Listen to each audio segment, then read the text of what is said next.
What's up, viewers, subscribers, and agents like this your boy Luciferian person coming at y'all once again. Hopefully everybody's enjoying the content. Everybody's sitting here, building, got your pen, your paper out, taking notes, and hopefully that some of the stuff that I do speak about on my channel, if not majority of it, for most people who are actually people who have been viewing and subscribing, you're implementing this in your personal life, and you're not just sitting here entertaining yourself with things that might just intrigue or pique your interest. Get active, become active, stay active. This is not an off-on switch for you to try to evade anything in reality within regards to your existence.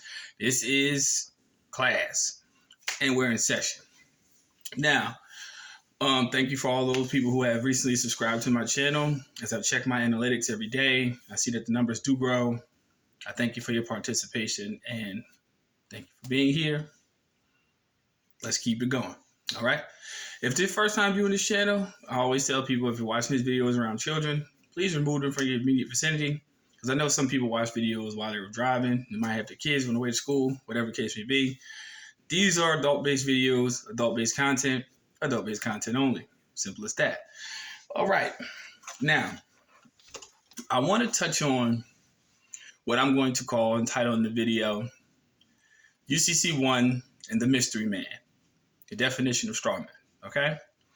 And I noticed that people have read many different excerpts on it, and it has taken many different spins, from literature I've read over the years.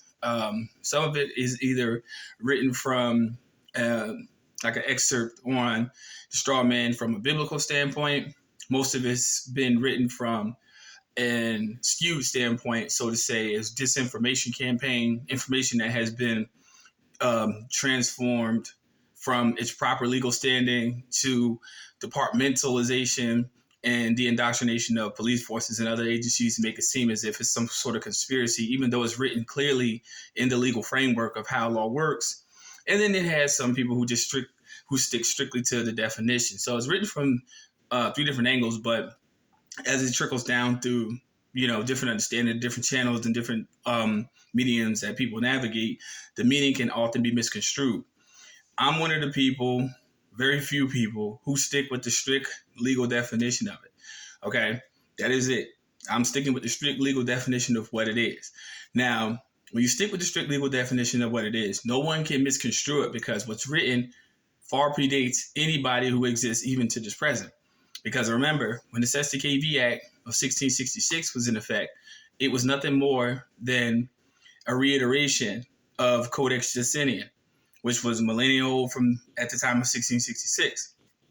So when you understand the STKV Act and turning people, or live people, I should say, into ens legis corporate fictions, now you understand that this is how the legal system works, because it doesn't deal with living natural people. Unless the law specifies natural person, which I'm going to read the definition on that so we don't get it misconstrued. Natural person means a living soul as distinguished from an artificial person created by law. Not my conjecture. Please see Black's Law Dictionary, 7th edition. Well, any definition that says natural person. Legal dictionary that says natural person, I should say. Now, when we speak of the straw man, we have to also understand that it goes by a distinct terminology also called, or through a variation, called dummy corporation, right? So let us simply just call it what it is by legal definition. Don't take my word for it, but please pay attention. Dummy corporation means your all capitalized name, an artificial person or legal entity created by or under authority of the laws of a state or a nation, composed in some rare instances of a single person, i.e., such as the all caps name. The corporation is distinct from the individual, natural person, or individuals, the so-called natural people who then turn it into a fictitious corporate entity. Such entities subsist as a body politic under a special denomination, which is regarded in law, not in reality, but in law, contemplation of law, that is, as having a personality and distinct from that of its several members, which means the people who comprise it, i.e. the United States Corporation, which then took the SS5 and then transferred the natural person into the corporate admiralty maritime venue and jurisdiction, therefore allowing you to engage in commerce and legally do business here. Simple as that. See Dartmouth College versus Woodward, 568, 636, 657, 4, LED 629. Let's proceed. And also in rare instances where it lists a single person, such as the all caps name on any type of documentation, this would be considered a corporation sole, which consists of only one person, only in some particular citation or situation, which is a corporation in law in order to give some legal capacities and advantage, and advantages, particularly that of perpetuity, which in their natural persons they could not have. Notice what it said, perpetuity, which means in your natural person, you're not going to be here forever. But the legal definition of perpetuity means in continuance of, meaning never ending, non-ceasing. Corporations can exist long after their founders have even passed away. In a very plain sense, like KFC, Colonel Sanders, that's what he went by as his moniker. He's been dead, still doing business. You get what I'm saying? Perpetuity. He died, corporations still exist. Perpetuity and continuance thereof. Or in the present situation, to give some legal capacity or advantages of dealings in the corporate commercial activity, which in their natural persons they could not have. Go back to the situation I just mentioned about Colonel Sanders. He's dead naturally.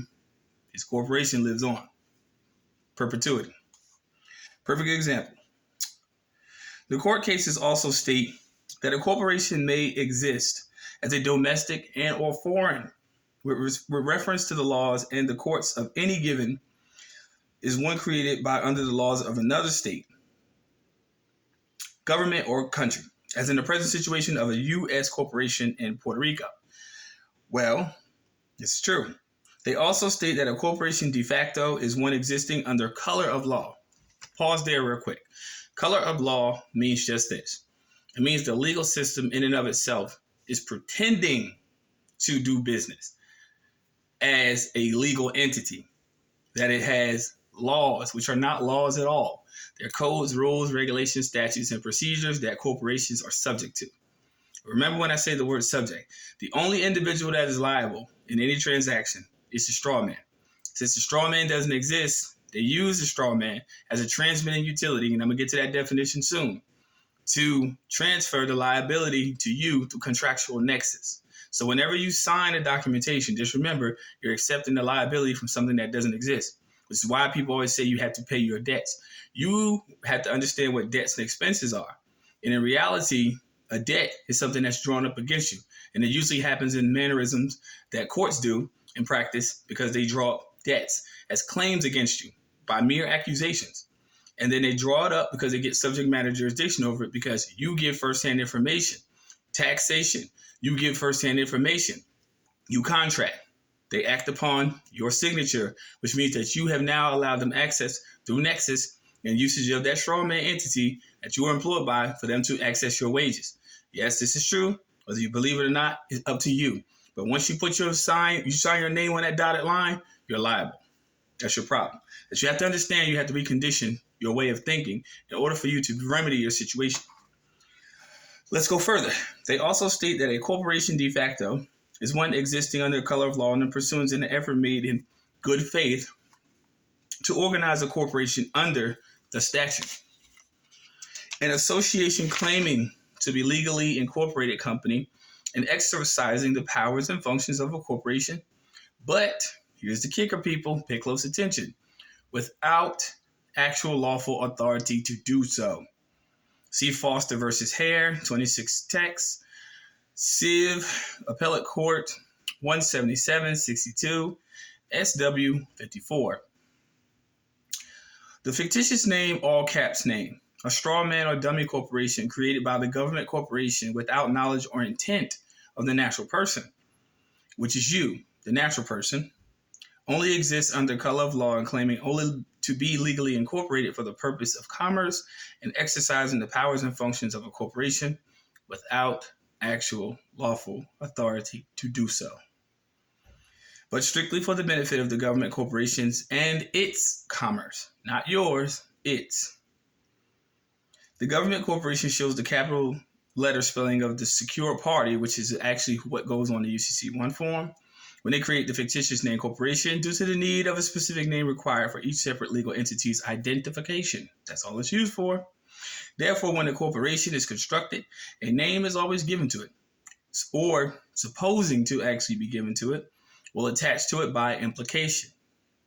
And by that name alone, it must sue and be sued and do all legal acts, though a very minute variation therein is not material, and the name is capable of being changed by competent authority without affecting the identity or capacity of the corporation. For more information on that, please see Wharton on Corporations. Please see also Black's Law Dictionary, 6th edition. Now, going back to the definition of the word transmitting utility, we're going to do it like this, in simple format. A, liability. B, strawman. C, natural person, right? A, the liability is drawn up, contractually drawn up in contract form, and it's written with specific intent to remove the liability from the individual who is the offerer, extending it to and through the strawman. Now, the documentation, the contractual nexus is presented. B, this is it. The offer. This is what we're presenting to you. This is what they're saying. They're right, but they're not presenting it to you. They're presenting it through you. C, you either have one or two options. You're the natural person. You either blindly oblige and sign it and accept the liability, or you decline to contract. It's just that simple. And transmitting utility, to the extent that the context otherwise requires, means an implement used to transmit or to send from one person, corporation, thing, or place to another. An example, you, the secure party. The dummy corporation strawman is an agent and implement utilized for the purpose of conducting commercial activities for the principal person. You just learned a very significant truth in less than 13 minutes. Now, anybody with a sense of, reading comprehension, this is not a conspiracy. This is strictly in the law dictionary. It's just that many people don't read it. Many people don't really avidly have a sense of sitting down and understanding what legalese is. This is not some type of anti-government movement, because, again, we can't be anti-government because we can't be against ourselves, because we are government. And those who are ruled by natural law, we do not subjugate ourselves to liability extended on behalf of fictitious entities. We just don't do that. So whenever it's misconstrued in society, and whenever people try to come against us and say, well, you don't obey any laws. Well, we all obey laws, natural laws, just like we all wake up, just like we all go to sleep. It's like some person uses the restroom. We all use the restroom. We all go by natural law. But laws that are construed to extend liability to the natural person without due process of natural law is totally against our nature. This is what people don't express whenever they try to combat these entities. You have to realize that they're only dealing with you in your respective corporate capacity. You can't talk sense to a corporation as a natural person. That's why whenever you turn in certain types of documentation to them, it's like kryptonite. Because you're dealing with a business. You're not dealing with something that's right or wrong. They're going to go by their codes, their rules, their statutes, their regulations, and whatever. And this is where we have a variance, because as natural people, we do not obligate ourselves to corporate jurisdiction. And as natural people, we have to understand that we may not understand it fully, but we have to always reserve our natural rights to not accept the liability. Now, if you do something in this world that requires you to be underneath some type of penalization, then yes, by all means, you're going to have to take your just desserts. So I'm not saying this in a way for people to try to get out of something. But what I'm saying is, if you do something to somebody or their property, then this content is not for you. But if you want to live responsibly and debt-free from the liability, which often hinders your progress and your progression to live a peaceful, meaningful life, then this is for you. Do you get what I'm saying? So let's clear that up for the agents who try to make it seem like what I'm saying is wrong, or it's people trying to go against government. No, I just choose not to contract. That's what I'm saying. Before it gets misconstrued, I choose not to contract. And if I do wish to contract, I'm entering into any contract or obligation as a secure party creditor. Now, somebody mentioned about, I think it was court cases or whatever, right? Okay, there's something called acceptance for value, and then there's something called post-conviction acceptance for value. Now, if indeed you have had previous criminal charges, or the Strawman has had previous criminal charges placed against it, which will affect your record, you can do a post-conviction acceptance for value. In other words, you claim the court case and its number from the day in which the contract was agreed on. Upon completion of that, that is now your case. Now you can monetize that case against any other official who wishes to basically try to use this against you because you're secured. So if they say, let's say, for instance, you might have to go back before one of these judges again, and then they turn around and say, hey, you're passed. Well, you can say, well, that's secured.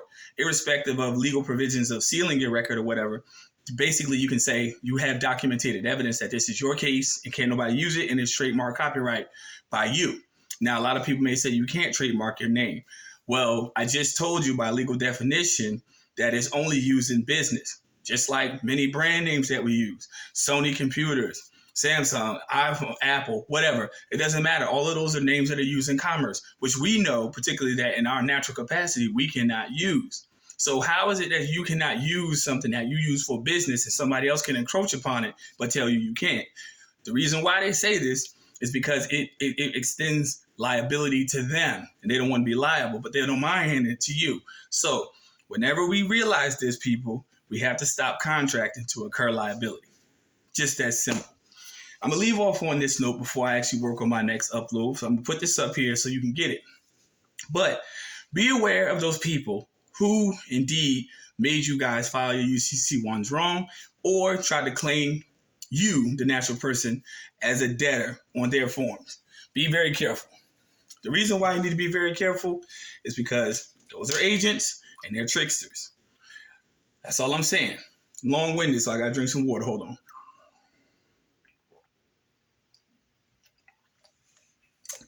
Whew. It's the truth. If they fucked your paperwork up, they did it with intent and purpose to mislead you and to take your fee at the same time. I said it. Since nobody else want to say it, I said it. Services are offered by me, serious inquiries only. Please don't leave long emails. My time is precious, and I'm a man that has a lot to do in his personal life. Don't have time to stop or waste time for anybody. If you're shopping around on other people's channel or whatever, please peruse them and waste their time. Don't waste mine. Serious inquiries only means just that. Serious. Meaning I'm serious. I don't waste time. First time viewing this channel, like, subscribe. Agents, fuck you. I just clarified, and I've been clarifying for years. This is not an anti-government movement. We are peaceful people. We just want to be left the fuck alone from you and your liabilities. It's just that simple. We have the right to contract with who we want to contract with, and if we do harm to a personal property, we deserve to be penalized by the law. What did I just say? Simple as that. But if we don't, get out of our fucking face. End of discussion. Stay tuned. Wait for the next upload. Talk to y'all in a bit.